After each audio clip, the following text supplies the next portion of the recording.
Hello and welcome, fellow bookworms and film fans. Welcome to this week's episode of The Contented Narrative, where we will be looking at Something Wicked This Way Comes by Ray Bradbury.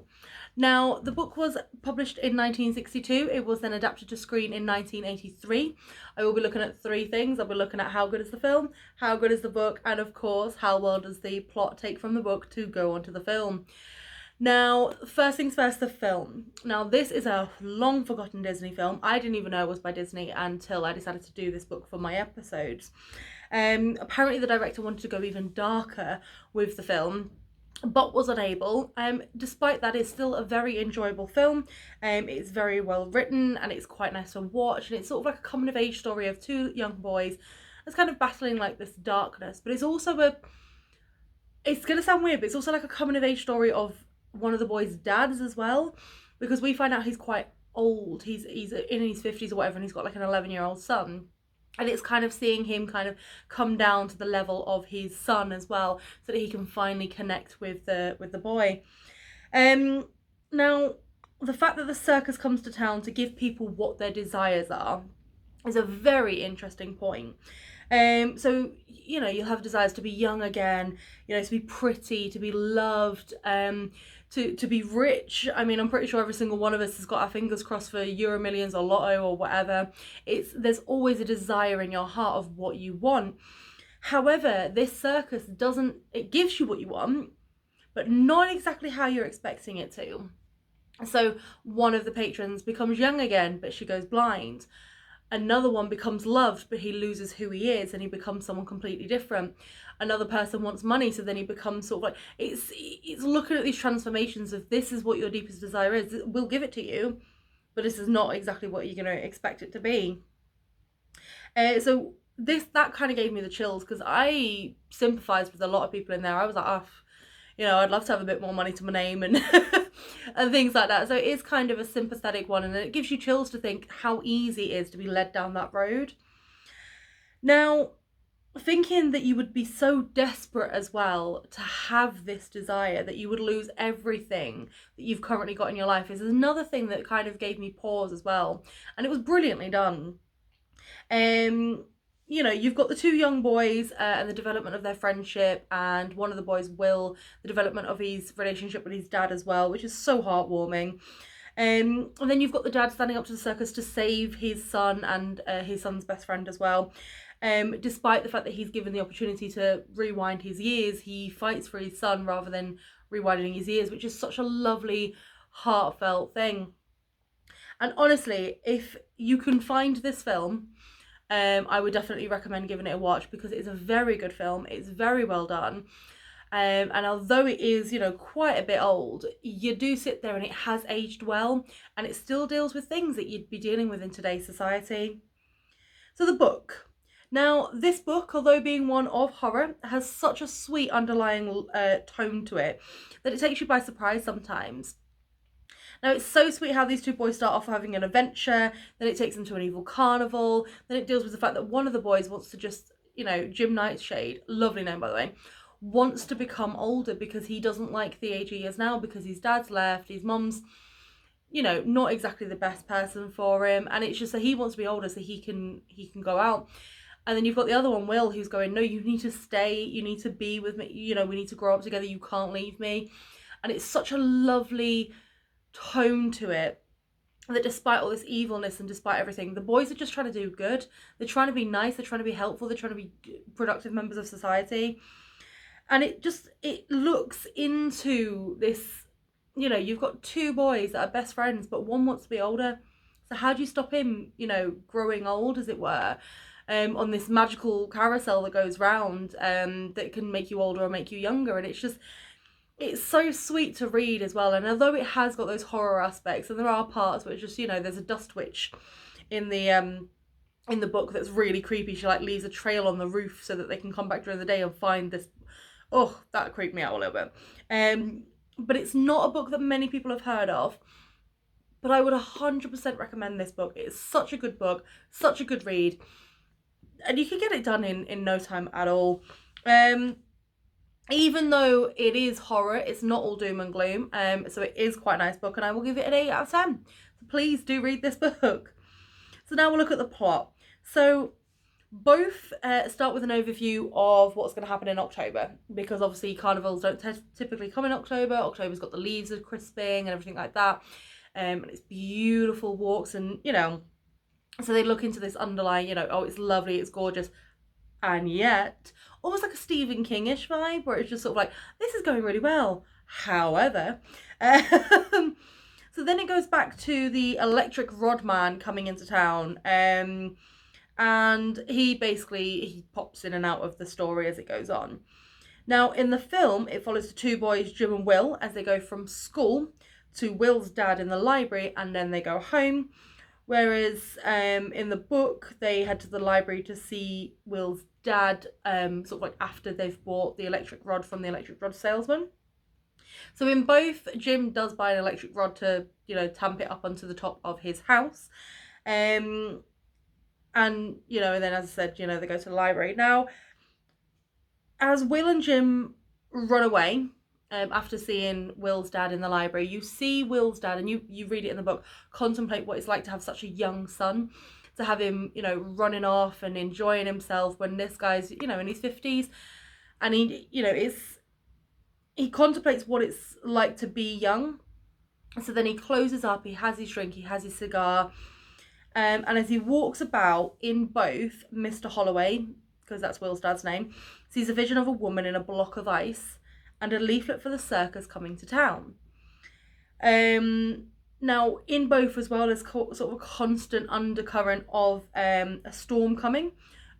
You've got strong winds going on throughout the film, and it's constantly mentioned in the book. You've got lightning in the air as well, and that's kind of an undercurrent as we're going through. So in both, as the boys are heading home from seeing Mr. Holloway, they come across the Carnival leaflet. And so then you get that idea that, these boys are definitely going to pop up to the carnival with or without their parents' permission. And in both, you get the idea of Jim's home life is not the most stable for him. And also, Mr. Holloway does have a conversation with his wife about the fact that he is 40 years older than his son, and he feels like he just can't connect and he can't be that dad. And he came to his wife and had his child quite late in his life, and he's just got this underlying fear of, I'm not a good enough dad. I can't run, I can't play, I can't, climb trees. I can't, climb, well, I can climb trees, but I don't like running. So then in both, after sort of like this insight is given, you see the rod salesman also see the woman in the block of ice, but he goes into the store and then he disappears. And I'll mention him again later, but yeah, he completely disappears. So in both, the boys wake up and see the train for the circus coming in at 3 a.m. So decide to go off and watch the carnival set up. So they go, they see it, and then they run home. Everything seems as it should. There's not really any sort of like underlying at that point. Just the fact that it's coming in at 3 a.m. should really raise some flags. So anyway, so Mr. Holloway is kind of a bit of a light sleeper, and he keeps going off to the library to, in the middle of the night and whatever to sort things, because he can't settle. So he actually sees the two boys run home. Then he decides that he'll head back home himself. And when he's walking, he then sees the block of ice that had the lady in it earlier. He sees it melted in the window. He doesn't think anything of it because, he just thought it was a gimmick. So in both, the boys see Miss Foley and asks, if she's okay, because she is the teacher of the boys. And every now and then when they see her, she seems distracted, she seems not herself. And then they see her in the carnival, she's in the mirror maze, and she's absolutely freaking out. So they pull her out and make sure she's all right. Again, it's two young boys like looking out for everyone basically. Now, however, on the same trip in the film, so when they're checking if Mrs. Foley is okay and pulling her out, in the film, in this exact same sequence, you get the local barman who has one leg and one arm. He goes into the maze and we don't see him come out. We have the local barber goes to a fortune teller and ends up being abducted by a lot of belly dancing women. He's the one that's looking for love. You have the local cigar shop owner finally winning some money, but then he goes on a Ferris wheel and he doesn't get back off. So you get this feeling that now you're getting this idea that, these people are getting what they want, but are they getting what they want? Like, what's happening to these locals? So in both, the boys decide to stay behind afterwards because they saw an out of order sign on a merry-go-round, or the carousel, sorry.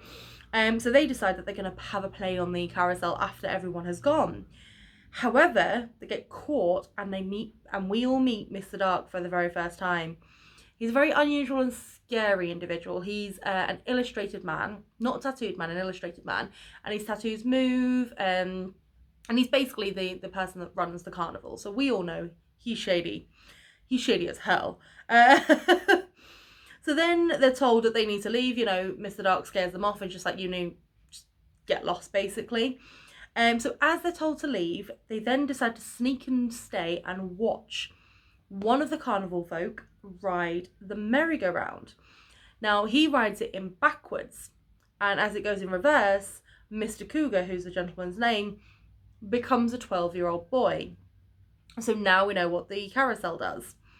So then in both, they sort of see Mr. Cougar run off and they follow him, who's now 12 years old, as I said, and they follow him to Miss Foley's house because he's pretending to be her nephew.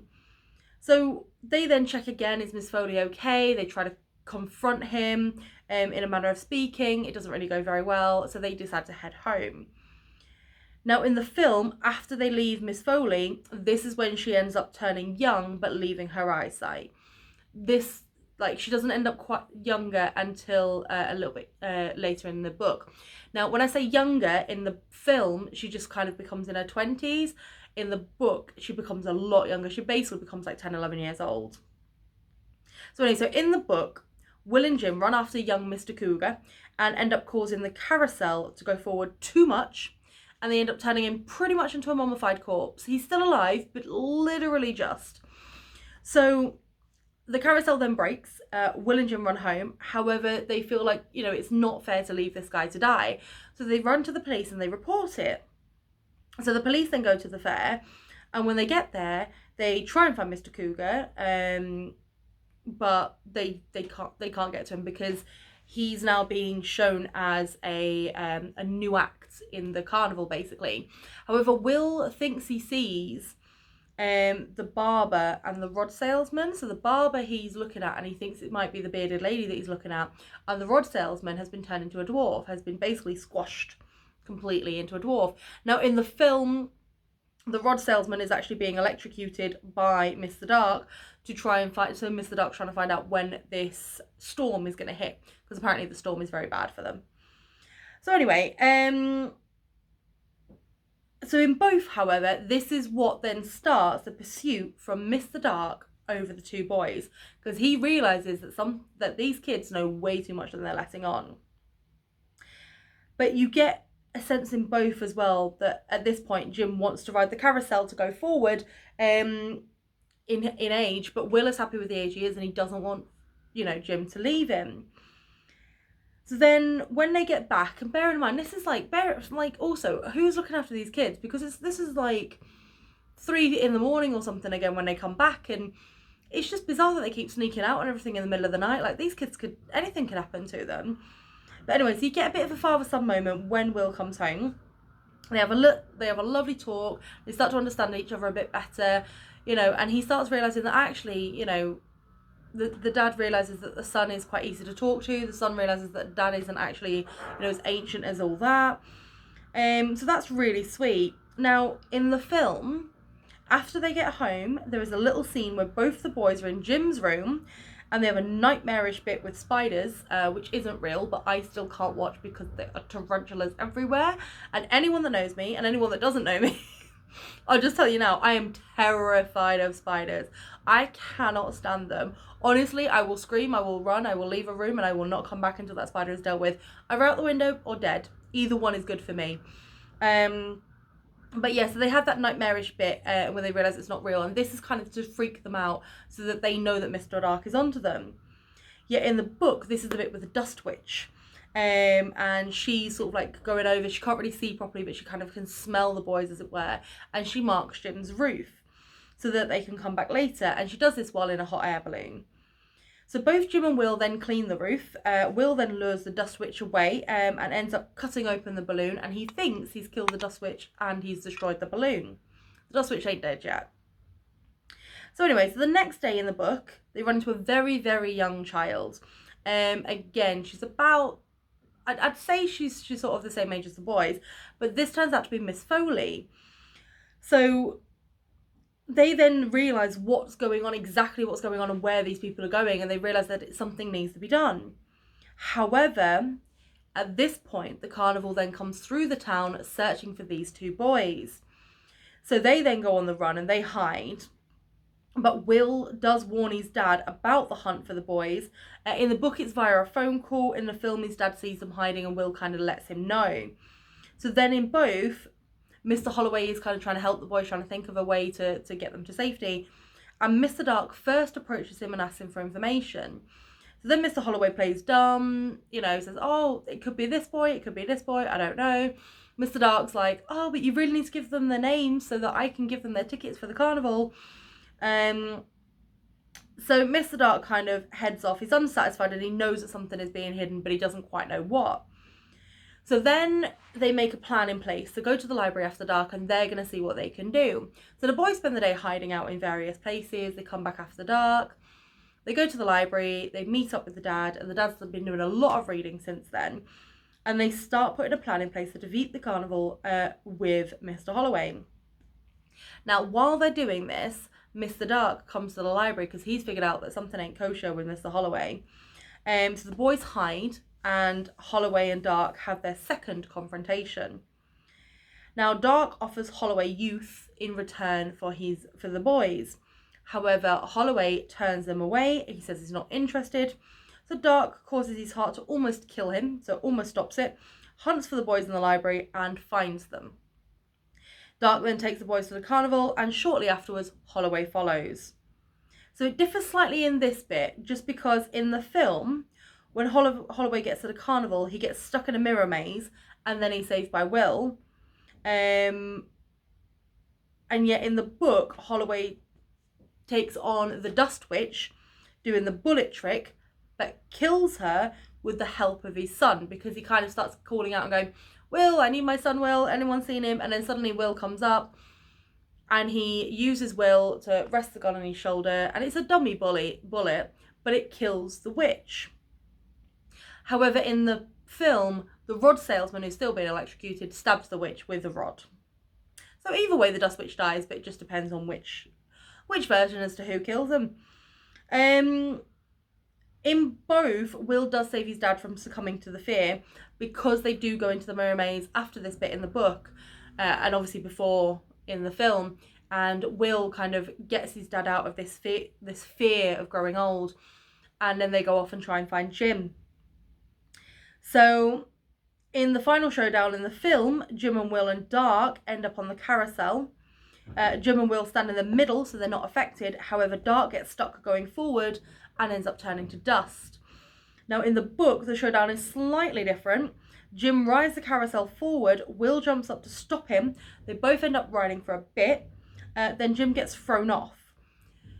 Now, at this point in the book, the carnival is now being hit by a storm, and the electricity is basically sucking the carnival, and it's got a tornado going on, and the carnival disappears. But in the book, it's slightly different. So Jim still gets thrown off in both. And as they're trying to revive them, Holloway realises that this carnival is a dark carnival. So if you're happy and you laugh and you jump and you're smiling and everything, this will revive Jim. And it does. But this isn't kind of happening until after Holloway gets taken to one side by a 9-year-old called Jed. Now, Jed is actually Dark. Dark has ridden the carousel backwards and has become a 9-year-old called Jed. So Holloway ends up killing him with kindness in this. He basically gives him a big hug and holds on and is just like, it's okay, I forgive you. And, they're all happy.